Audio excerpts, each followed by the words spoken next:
વિમાનમાં અચાનક આગ લાગી અને પછી જે થયું તે સાંભળીને ઘણા લોકો ખૂબ જ ડરી ગયા. તો વાત એમ છે કે સોશિયલ મીડિયા પર હાલમાં એક સમાચાર ખૂબ જ વાયરલ થઈ રહ્યા છે અને કહેવાય રહ્યું છે કે એર ઇન્ડિયાની એક ફ્લાઇટમાં અચાનક આગ લાગી હતી.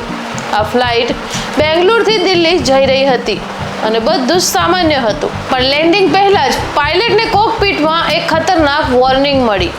કહેવાય છે કે વિમાનના એક એન્જિનમાં ફાયર એલર્ટ દેખાયું હતું. ત્યારબાદ તરત જ ફૂલ ઇમરજન્સી જાહેર કરી દેવામાં આવ્યું હતું. વિમાનમાં બેઠેલા લોકોમાં અચાનક ગભરાહટ ફેલાઈ ગયો. ઘણા લોકો તો સમજી ગયા કે હવે શું થશે, કારણ કે હજારો ફૂટની ઊંચાઈથી આવી વોર્નિંગ આવી ખૂબ જ ગંભીર બાબત માનવામાં આવે છે. પણ ત્યારબાદ પાયલટે ખૂબ જ સમજદારી બતાવી અને વિમાનને સુરક્ષિત રીતે દિલ્હી એરપોર્ટ પર ઉતારી દેવામાં આવ્યું.